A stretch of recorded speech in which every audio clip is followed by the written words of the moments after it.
Hello and welcome. You're watching a very special episode of Mumbai Local. Today we have someone who's a first-time MLA, but the party he represents has been around in Mumbai, has ruled Mumbai, so to say, or at least the BMC, for years together, 25 years and counting.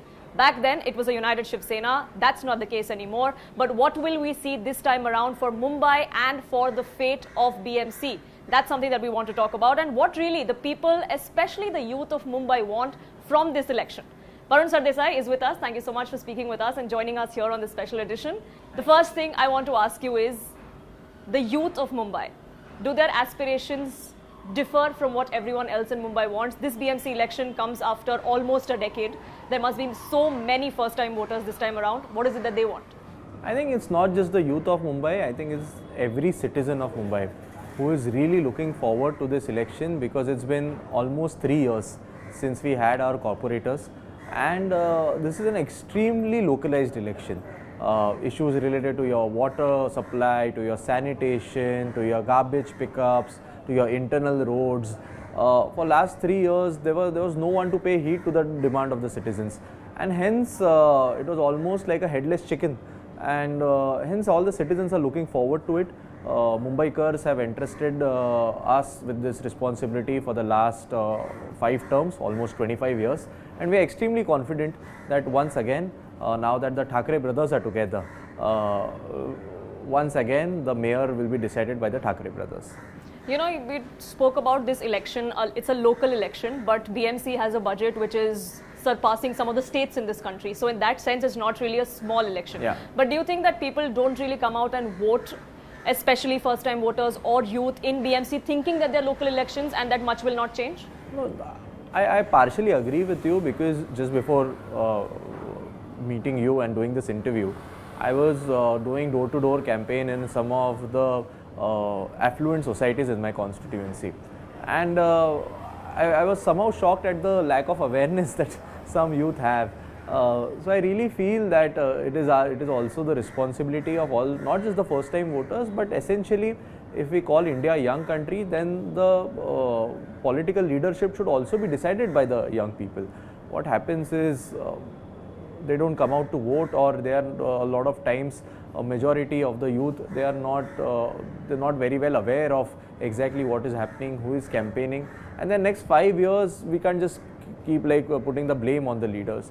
So I feel if they make an educated choice, if the voting percentage surpasses all the previous terms, thankfully in the last 2 or 3 elections in Mumbai, it has been reaching somewhere around 58 to 60%. We are hoping for a larger turnout, somewhere around 65 to 70%, and I think that will be beneficial to us.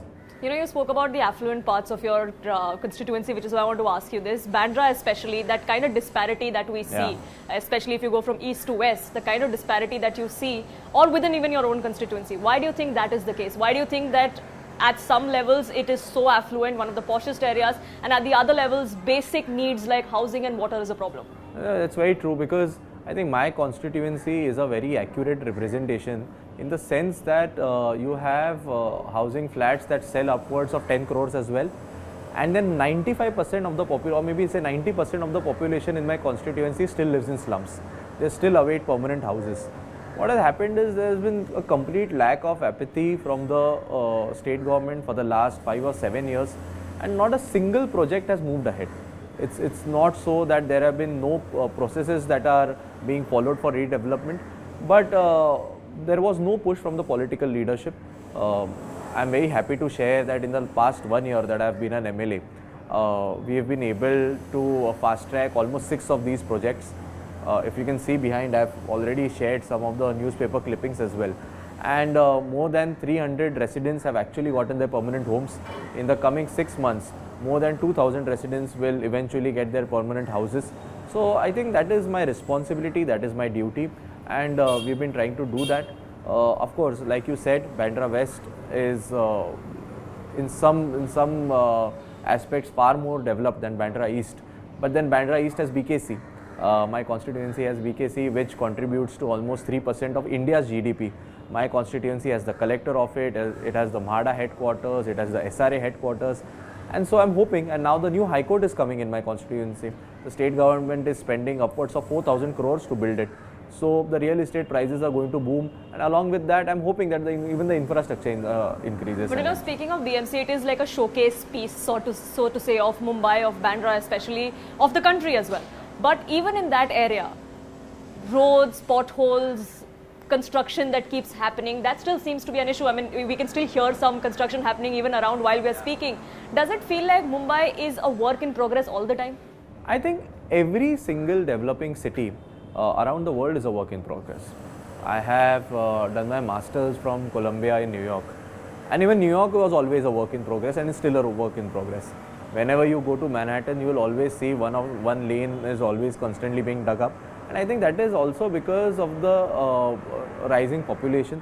If you consider Mumbai, the entire city is undergoing redevelopment for the last 10 years, and this will continue to happen over the next 10 to 15 years. All the slums and shanties and chawls are making way for high-rise buildings. So of course, if your population is going to increase, you have to make better infrastructure. When you make better infrastructure, you have to put in bigger water pipelines, you have to do bigger sewerage lines. And so I think this is not something that we can just ignore or make false promises that all of this is going to change in a day. Of course, what we can do is we can keep showing the work that we have done and how are we going to upgrade these services. I fully agree that the AQI has been really bad over the last 3 or 4 months. Right now, like you said, anywhere you go in Mumbai, you'll always hear construction sounds. So all of this, even though I say that there are a lot of things that the BMC can actually improve, I say it with a lot of pride as well that the BMC is also the body which has been giving some of the best civic services for the last 25 years. If you see, for the last 25 years, under the rule of Shiv Sena, every single big business house and the business family has been staying in Mumbai. You consider the Tatas, the Ambanis, the Adanis, the Birla, the Mahindras, all of them stay in Mumbai. You consider all the big cricketers, MS Dhoni, Virat Kohli, Rohit Sharma, they come from all parts of India, but they choose Mumbai. You consider Bollywood, Salman Khan, Shah Rukh Khan, Amir Khan, all of them, they choose Mumbai. I think there must be some reason that all of them, wisely they choose Mumbai. It is still the financial capital. It is still the Bollywood capital. Then why do we still see these kind of issues still happening, like pothole roads? Or, I mean, construction happens, we see infrastructure and that's progress happening. But it comes with a complementary traffic jam. It comes with complementary bad roads. Why does that happen? No, like I said, I agree. I'm not saying that Mumbai is 100% perfect. But like I said, it still has the best road network. It still provides the cleanest water and the cheapest water in the entire country. If you compare it to maybe a smaller city like Indore, which has been under the BJP rule and they have been winning the award for the cleanest city for the last many years. Last 3-4 days I'm reading that 17 people have died because of contaminated water. If you consider the population in Mumbai and the amount of people that visit Mumbai just for work and then they go back to wherever they stay, which is, let's say, in the MMR region, the Mumbai metropolitan region, more than 2 crore people come to Mumbai every day. These people use all the civic services that are provided by the BMC.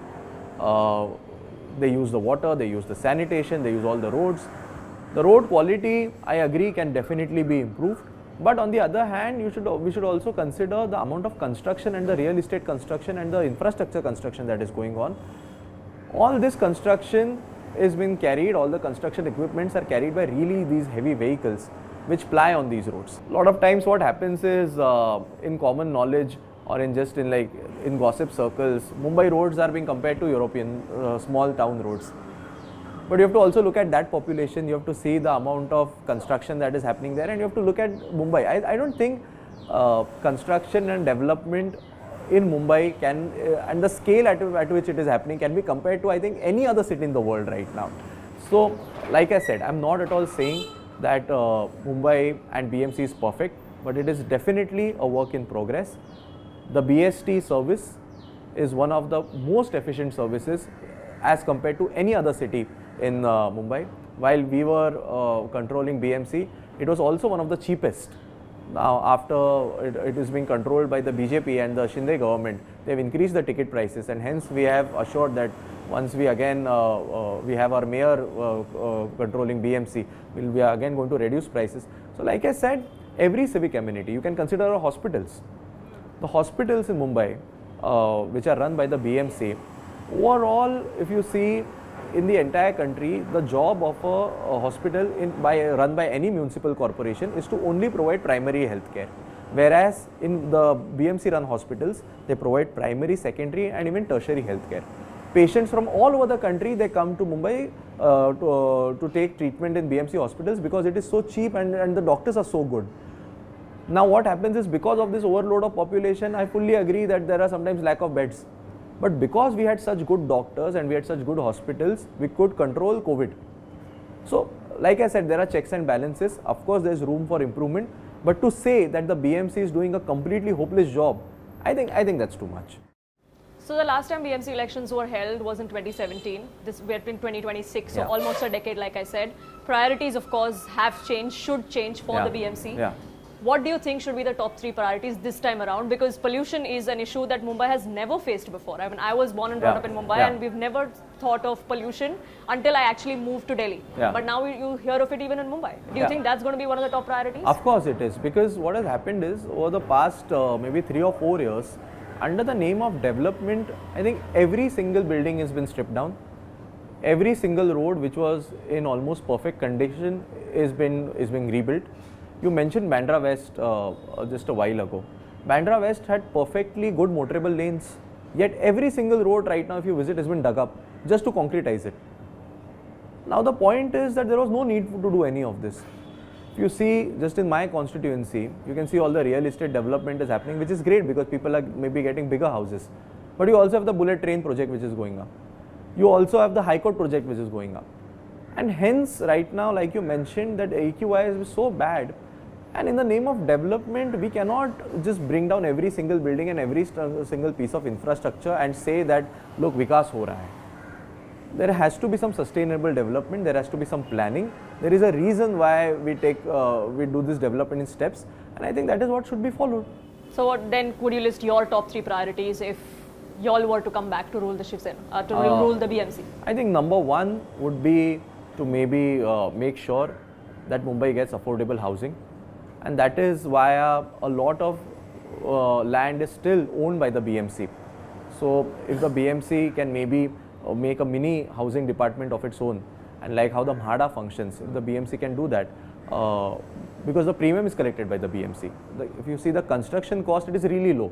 So if we can maybe give houses to all the sons of the soil, I think that is going to be our number 1 priority. The BST buses, the frequency of which used to be really high, but now in the last 3 years, a lot of them have been stopped. A lot of routes have been stopped. The ticket prices have been increased. That is something that we want to work on. And I think the third most important thing is controlling the AQI. So these 3 things are going to be our priority. What about accountability? The criticism has been that as far as BMC goes, and the amount of money that it has control over does not really translate to the change that we see, because there is no accountability. Do you think that is true? And if that is true, then what should be done to ensure that there is? See, I think that there is, I wouldn't say there is lack of accountability. Like I said, there is lack of awareness. Now the BMC, which has been ruled by the Shiv Sena for the last 25 years, when the first time we got elected, it used to be in a financial deficit. Over the 25 years, we had ensured that the BMC has fixed deposits of 92,000 crores. This was till 2022. After 2022, the Shiv Sena got split. We were no longer in the government, and the BMC was directly controlled by the BJP. After that, these FDs have apparently come down to maybe say 10,000 or 13,000 crores. So they have got ridden of almost 80,000 crores of the fixed deposit which we had built over 25 years. Apart from that, while maintaining these deposits, we built the coastal road, which is completely toll-free. Now this coastal road, like I said, I keep mentioning lack of awareness because the BJP now blatantly says that they have built the coastal road. We had our mayor in place. The coastal road is 100% funded by the BMC, which had a Shiv Sena mayor, and hence we used all these funds to build the coastal road, which I again repeat is completely toll-free. We've built a lot of dams. We've built a lot of water holding tanks which ensure water is provided, safe, clean, pure water is provided, drinking water is directly provided from the taps to almost 1.5 crore people which live here. This is where all the money has gone. Where do you think people, the garbage of the entire city goes. That is where the money goes. Like I said, the BMC's job, primary job, is to ensure civic services and to keep such a big city running with every day people from not just all over the country but from all over the world. They keep migrating and they keep shifting to Mumbai, and the BMC has to absorb all of this. And hence, I wouldn't say that it has been such a good job that no one should even question it, but I think credit is due. Sure, credit is due and it should be given where it's due. I want to talk about the reunification of the family. The Thackeray brothers are together, but the MNS hasn't had much electoral success in their track record. Do you think this reunification will help them together in this election? Yeah, of course, because if you see the electoral records for the past 5 or 10 elections, I wouldn't look at only the number of candidates who have won from either of the parties. Being an engineer, I am more interested in the numbers. So if you see the percentage of votes that are consistently being polled by Shiv Sena and by MNS, and if you do a simple arithmetic of adding them, you will realize that these votes, predominantly the Maharashtrian votes, are now going to get consolidated. And hence, once all the areas which used to be our bastions, we are pretty sure of retaining those and also expanding into other areas which were predominantly ruled by other parties. And hence, I am very sure that once the Thackeray brothers are united, the morale of the party workers is very high. It's like you said, it's not just two parties coming together, it's the family reuniting. So all the party workers are also extremely energized. They are very happy now that the joint rallies have also begun. They just did a joint rally in Nasik yesterday. They are going to do a joint rally in Shivaji Park tomorrow, and so we are hoping for very good results. Well, good luck to you on that, and we have your best wishes on that. But I want to ask you this: if you were just a Mumbaikar, if you were not a politician, what is the one thing, or maybe your top 3 things that you would want to change in Mumbai, that you would want your elected representatives to change? I think I would want my elected representatives to listen. I would want them to be transparent, and I would maybe not want to spend a lot of time in traffic going to my job and coming back. So I think these are also going to be our priorities, which is why you see that there is a big network of roads that are being planned in Mumbai. The BMC is already building the Goregaon-Mulund link road. The JVLR is apparently being planned to maybe get to expand, and hence all the flyovers that you see that are in place already.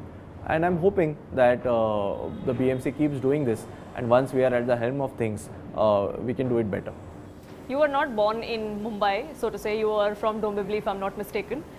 Do you think there's a lot of difference between how Mumbai and its civic body runs versus Kalyan Dombivli or the KDMC, or the things that there are that can be learned from other civic bodies that can be implemented in Mumbai? Do you think there is? Not really. I don't think that the BMC has much to learn from the other civic bodies. In fact, if you see even the BMC schools, around maybe 10 years ago when AAP used to run the Delhi government, there was a lot of buzz about how good the Delhi municipal schools are. But I would really urge you to visit one of the BMC run schools, which Aditya Thackeray ji has started. He's renamed them as the Mumbai Public Schools. The infrastructure that is provided there, the midday meals that are provided, the quality of education.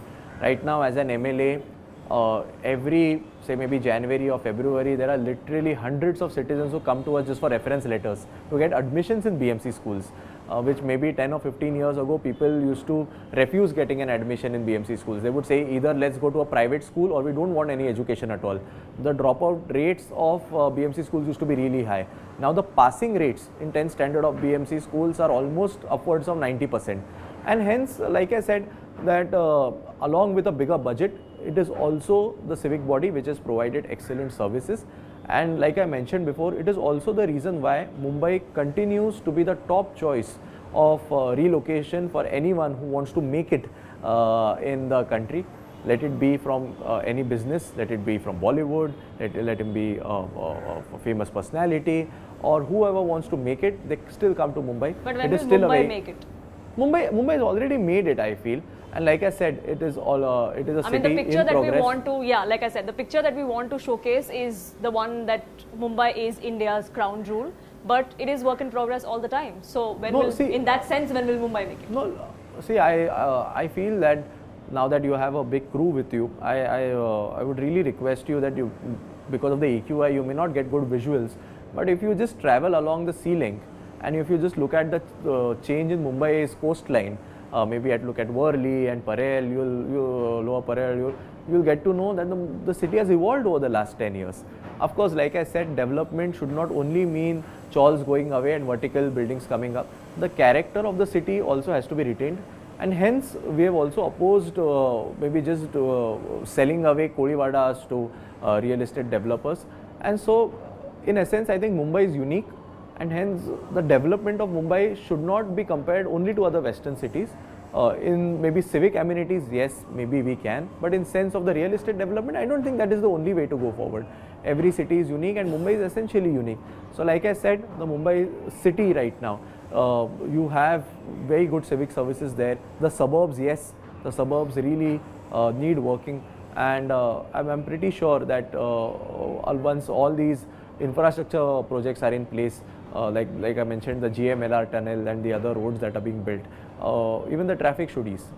Well, Mumbai evolves. We do hope our lives evolve as well, and for the better, not for the worse. We wish you a very good luck for this election and for your future endeavors. This was a very special edition of Mumbai Local. We are wishing luck to everyone and every single Mumbaikar as well, because it is their fate that is going to be decided in this BMC election.